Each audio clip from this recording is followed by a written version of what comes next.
about how this goes. Hi, Isabella. Thank you for joining, everyone.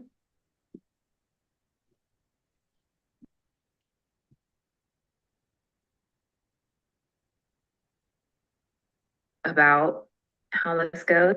Okay, it's working.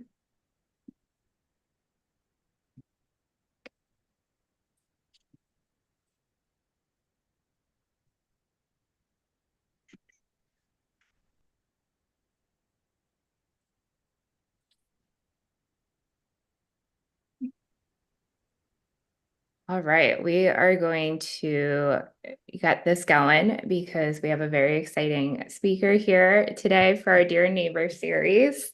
Today we have Dr. Megan Lowes Bolin, who is a professor, and she also is a associate with the Congregation of St. Joseph. So we have somebody in our wider Joseph family who's going to be speaking. She's going to be talking about Charism in Motion, which is our program for young adults between the ages of 20s and 40s. We don't like to put a lot of caps on it because we want to be as inclusive as possible. And it's really the first group that has really not defined people based on their association to the charism. So it's not just lay people. It's not just for sisters, it's for everyone, giving people in a similar age cohort the chance to connect based on our shared CSSJ charism. And so this was started 2 years ago. And unbelievably, we had our first pilgrimage to Lafleur this past June, where we had a group of 13, this time it was all women, go to the homeland. And I think this is such perfect timing since we just had our Founders Day yesterday. We're launching our 375th year. And so this is just another way that we're continuing to live out the charism. So I'm so excited that Megan's going to talk about it a little bit. We just ask that you remain muted. We'll have time if people have questions, you can feel free to put them in the chat at any time. And we'll start off as we all do in prayer. And we'll start with our opening prayer. Stimulated by the Holy Spirit of love and receptive to the Spirit's inspirations, we move always towards profound love of God and love of neighbor without distinction, from whom we do not separate ourselves, and for whom, in the following of Christ, we work in order to achieve unity of neighbor with neighbor and neighbor with God. In humility, the spirit of the incarnate word, in sincere charity, the manner of St. Joseph, whose name we bear, and an Ignatian Salesian climate, that is, with an orientation towards excellence, tempered by gentleness, peace, and joy. And we always like to share a maxim, and this time we're doing maxim 16. Fix your heart on God's dream, let it guide everything. Practice love and gratitude everywhere. So without further ado, Megan, I'm just going to hand it over to you, and Megan will have a little bit of a conversation about Charism in Motion, our pilgrimage, and then I'll pop in towards the end and talk about some of our future happenings. All yours, Megan.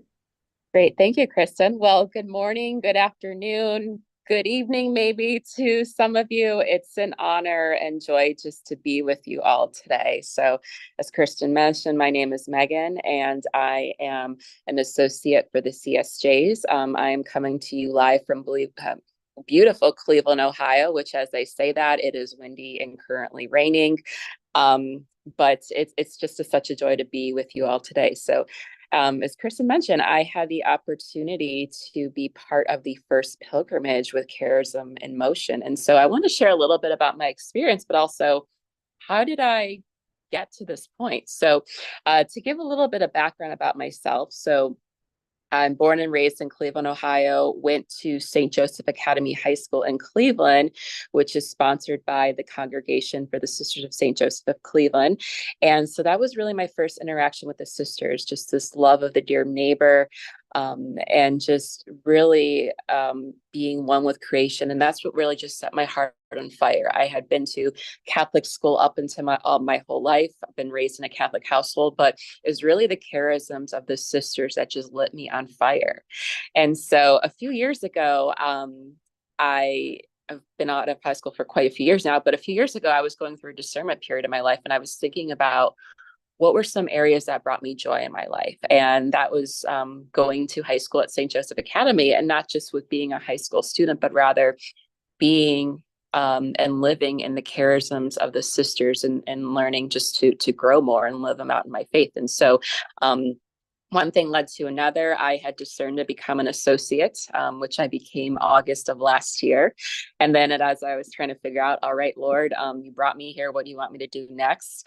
I actually met Sasha at a event when she came to to visit CSJs, and she sent me an email and shared a little bit about Cares in Motion. I go, oh yes, I would love to meet other young adults who are interested in just living out the mission of the sisters, and these are my people. And then of course my eyes jumped on the email when we had the opportunity to go to France just to see where the sisters' beginnings were, because if you know me well at all, I love to travel. So that was definitely something that I had wanted to do. So I had signed up, decided to go, which of course it was a leap of faith for many reasons. One being I didn't know any of the other people on the trip. But after this, I gained 12 sisters in faith after this trip. The second was I was actually going to be missing my wedding anniversary, but my husband said, look, the sisters mean so much to you. You need to go and discover more of your roots, which I thought was one of the most sweetest and affirming things to have as a partner.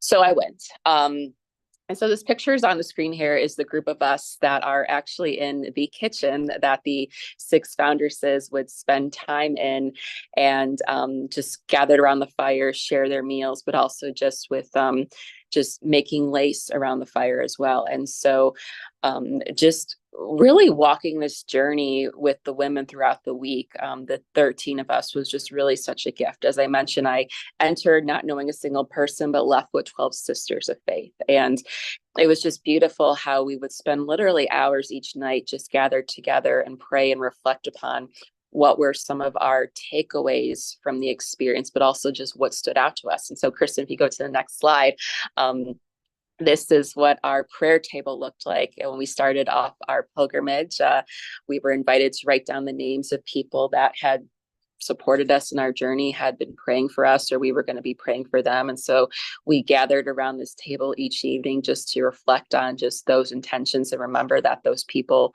were with us as we were sharing, which was just such a beautiful and powerful moment.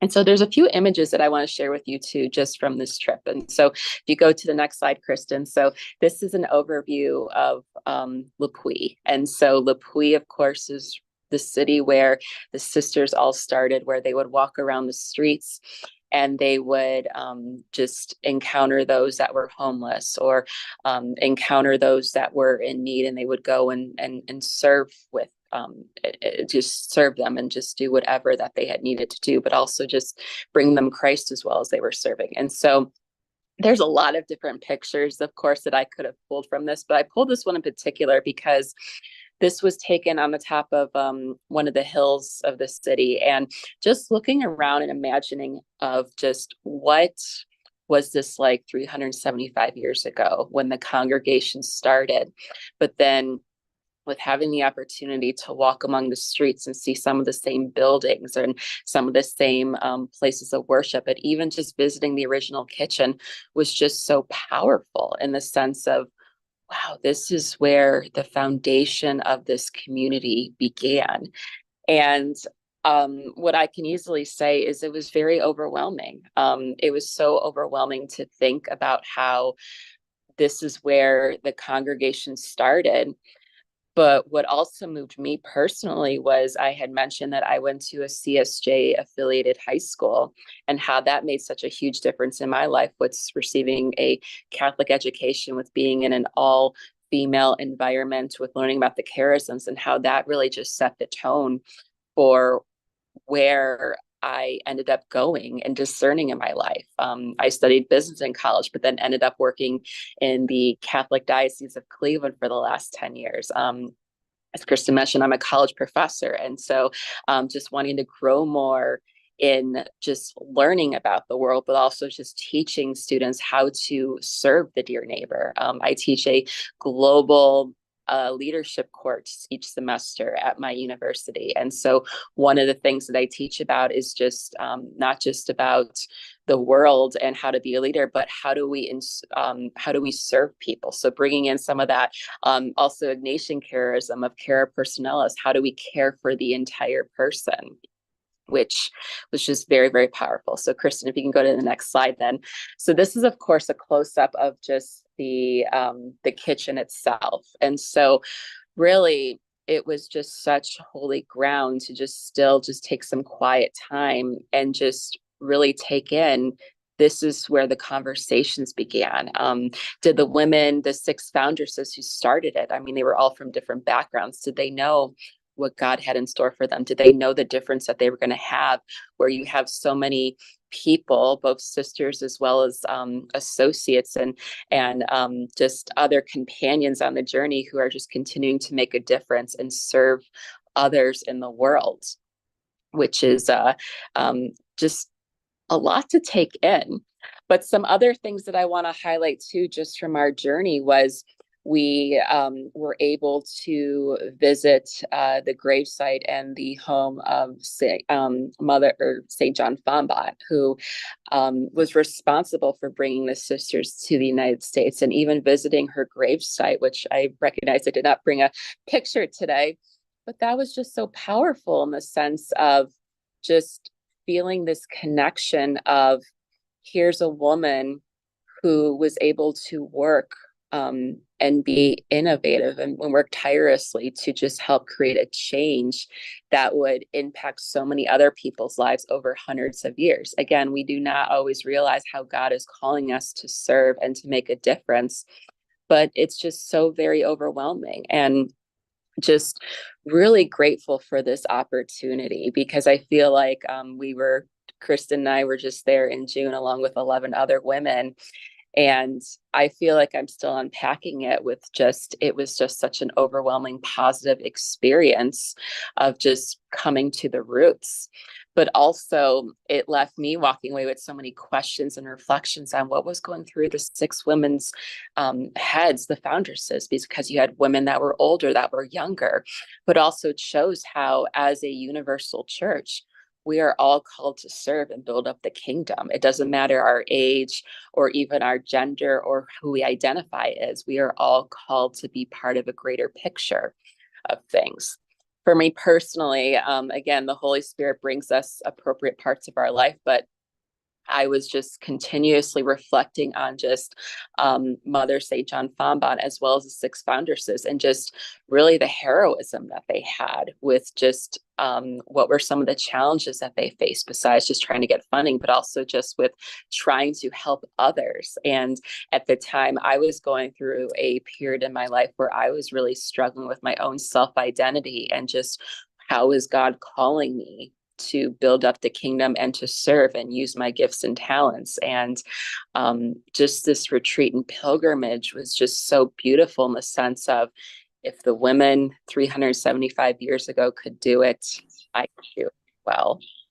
So those are just some insights and main takeaways that I have. But I think I also want to say that it's just so beautiful how there is really an initiative that focuses on young adults to become more involved with the sisters and the charisms and to live it out. Because as somebody that is a young adult themselves and has been working in ministry, there's a call for 20, 30, and 40-year-olds. They want to be more involved. They want to live out their faith. They want to help encounter others and be advocates. And sometimes there's not always those opportunities available in the Universal Church. I was telling Kristen before everyone logged on that I was actually talking to some of our seminarians in our Cleveland area just about this about a half hour ago or so. And so I just really want to commend the Federation for having this available, but also for all of you to continue to pray for this effort, because young people are just not our future. They are our present, and they have the opportunity to just continue to live on this beautiful mission that was started in this kitchen over 375 years ago.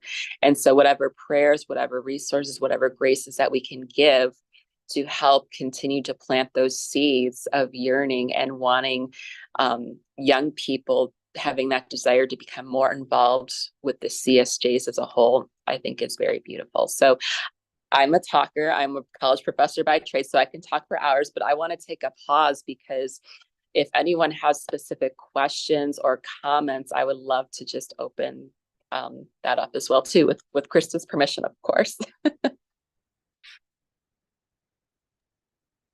Yeah, absolutely. I would welcome any questions or comments that people have, either for Megan or for the general program.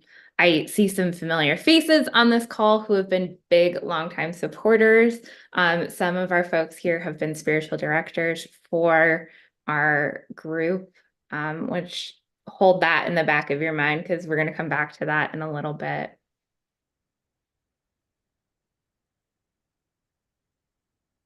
I do also, I wanted to make a point and say that this pilgrimage is thanks to the prayers and the work and the financial support of our congregations. The only reason we were able to really offer this is because we received a lot of financial support. The Federation itself donated money along with a lot of congregations and some individuals to make sure that our young adults could experience it, because for folks who have been to Le Puy, it's not exactly cheap or easy to get there. I mean, these women took 2 flights, 2 trains just to get there, and then, bus rides and everything back. It's not an easy journey. But I know from everyone I heard it's been really meaningful. I was lucky enough to go as well. And like Megan said, I'm still unpacking it. Megan, I have some questions if you would be open to answering. And I was just curious, was there anything that really surprised you about this trip that you weren't expecting? Yeah, I think one of the things was just the beauty of the unknown. And what I mean by that is, with as somebody that first became connected with the CSJs 20 years ago as a high school student, I knew what some of the charisms were, but I felt like I really didn't know too much about who were the foundresses or Mother St. John Fambon or just of the other allies who helped bring everything together. And one of the things as we were going through our pilgrimage, like, yes, we did learn a little bit more about the foundresses, but also one of the things I was wondering too is like, okay, why is St. Joseph our patron? And honestly, some of those questions are things that 375 years later, we still don't know exactly why. And I admit a brief time, because I'm a analytical person and I like information. I'm like, oh, what do you mean we don't know? But really reflecting on the beauty of just, well, trusting in the Holy Spirit of just, yes, we were looking to St. Joseph as our patron and protector, because there was a devotion of the early people who brought this congregation together. We may not fully understand it, but as just people of faith and just embracing the foundation, sometimes we don't need to know all the answers, but that does not, and even if we don't know the answers or have a complete understanding, there's beauty in that. But also just sharing those important pieces of just, well, this is the mission, is to serve people, to be social justice advocates, to encounter Christ and bring Christ to others. That's one of the most important pieces. So Kristen, again, I think I was surprised how I came with a lot of questions that necessarily were not answered about the early beginnings, but that's okay, because I felt like I gained and walked away with so much more of just, well, no, this is what it's about instead, and just challenging me to more live it out in my life. I was shocked by everyone's enthusiasm for learning. I mean, we're on a pilgrimage, and I don't know if we're all just like real nerds here or this is, we were so excited, and Sister Michelle Lesher helped lead this, and we were asking her so many questions, and she's like, I'm gonna have to get back to you. Like, she's like, don't write down these dates. And we're all writing down the dates like we're in class because we couldn't get enough of this information, which I'm still mulling on. I'm like, what do we do with this? And I do see Bridget Kelly, who was also on our pilgrimage. Bridget, would you like to say like anything about your experience? Sure. Hey, hello everyone, and hello Megan. Thanks for sharing. It was lovely to like step back and reimagine. And hello everyone. Yes. Also bringing gratitude for the trip, for the companions on this way. Um, I feel like I'm still like on like learning and metabolizing everything and the whole experience. A few takeaways though, like really that hit me was like thinking about this spiritual legacy, right? Like who our ancestors are and how we're connected through time and through spirit. That's still a powerful thing with me today. And then thinking about, I really loved that it was a pilgrimage and getting to meet Megan and folks from there were some sisters that came along and associate members and St. Joseph Worker community folks and staff and friends. And it was such a rich community. And I really appreciated the different perspectives and the different life stories that people shared. So that was really beautiful too. And I also think, like, I think I had heard this before, but it was driven home to me, like, and me sort of like as a, I don't know what I want to say, the pragmaticism of the founding. Like people had skills, they looked around and they felt like they could do something about it. So it was, rolling up our sleeves and meeting the needs of the times, which I still think is so resonant today. So I think I that those are the pieces I think that still are rolling around and alive for me, as well as other things I have not yet to digest. So yeah. Thanks, Bridget, for letting me put you on the spot there a little bit. I saw your face and I was like, you know what? Let's have some more of our folks talk about it. Uh yeah, we're still figuring out what we're doing with this. As you can see, it was a very powerful experience for all of us.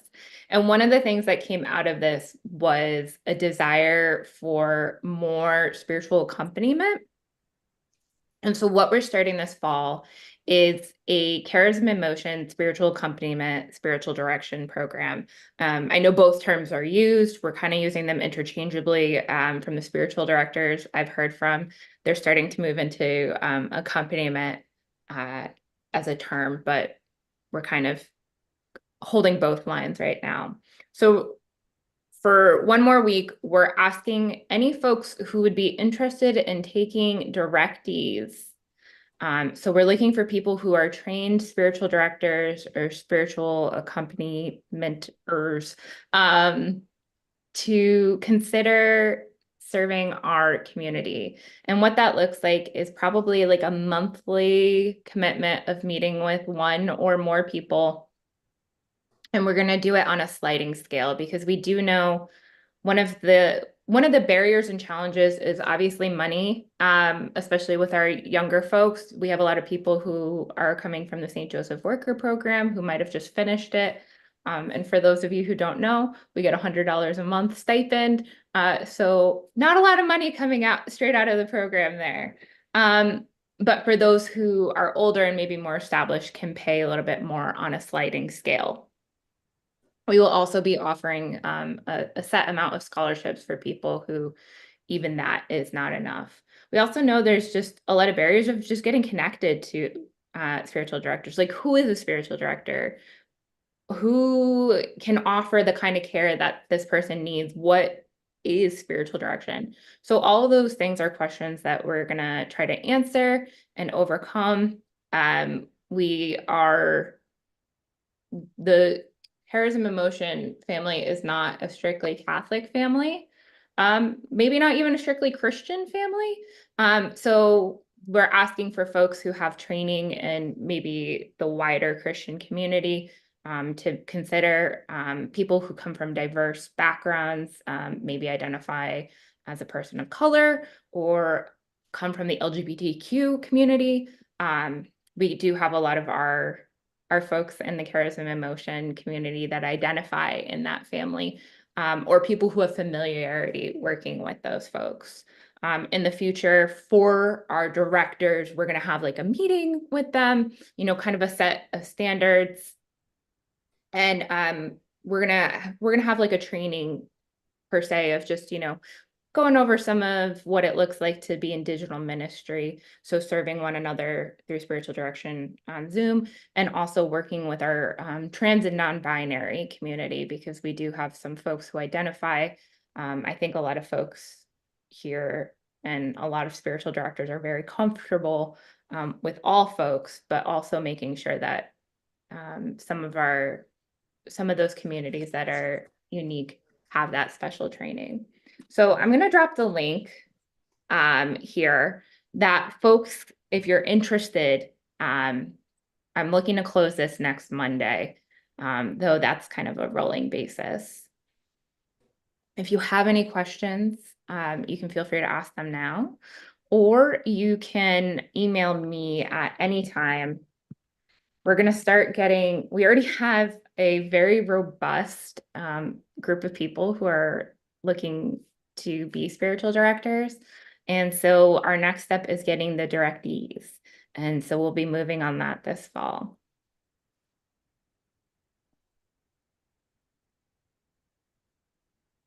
Pausing to see if there's any questions. Thanks, Kristen. Yeah, of course. That's all. Yeah, I think I might have sent my name already. I don't know, but anyway, I will do that. Okay. I was just testing my mic here. Thank you, Karen. Yeah, I think I already have your name on there. Karen is actually we did a little trial run of spiritual direction last year in 2023 during Lent, and was one of our directors' companions. And through that, the wild success of that is what this came out of. And so we're doing a lot of trial and beta testing here to see what works for our community. We don't want to build anything that isn't asked for. We're really building things that our community desires. And so some of the other next steps that we're really talking about and thinking about and praying about is a more formal formation for our folks, because as you can tell, we were all incredibly interested in learning about our primitive documents. For the first time, I got to learn more about, the 6 foundresses. Even in my role as the executive director or associate director, I haven't had as much exposure to some of this as I would like. And so we've gotten a lot of interest so far. So if you have any ideas, like I said, my email box is always open. Megan, do you want to, any last thoughts before I close it out with what's next on the Dear Neighbor series? Yes. So again, just thank you for the opportunity to come and just share. And Kristen and Bridget, it's so great to see your faces again. But I just want to echo Kristen and what she said, and how, yes, the 13 of us are still unpacking everything. And it's funny because literally we were taking notes like mad college students. And after the pilgrimage, Kristen was so kind enough to send us a list of books and references and just like basically a mini college syllabus because we all wanted to learn more. But how grateful though that essentially every one of us that went on this pilgrimage together is still talking actively and praying together about how are we called by this next chapter of CSJ history to continue to have an impact in the world in terms of just how do we continue to spread the mission, but also get more people involved, but also how do we continue to feed ourselves? And while we don't know those answers, as the three of us said, we're still unpacking, just ask that you keep us in prayer, and also just be open to how the Holy Spirit is calling us as well for the good of the Federation, the congregation, the good of all. So thank you. Wow, Megan. Yes, thank you. We actually have our State of the Heart for our little pilgrimage group tomorrow evening. So yes, definitely keep us in your prayers. Thank you, Megan. I can't thank you enough for your witness and for sharing with all of us. We'll be back here next month, November 20th. Our global coordinating group will be here, which is really exciting. So our global coordinating group, you'll learn more, but essentially is all of our international federations put together and how do they work together. December will be TBA, but that will be December 18th. And then January 15th, I can't believe we're already talking about next year, but we are going to be talking about our 375th celebration event, which will take place in July 18th through the 20th, 2025 in Kansas City. Mark your calendars. We hope we'll see everybody in person or virtually, and we'll see you then. So I'm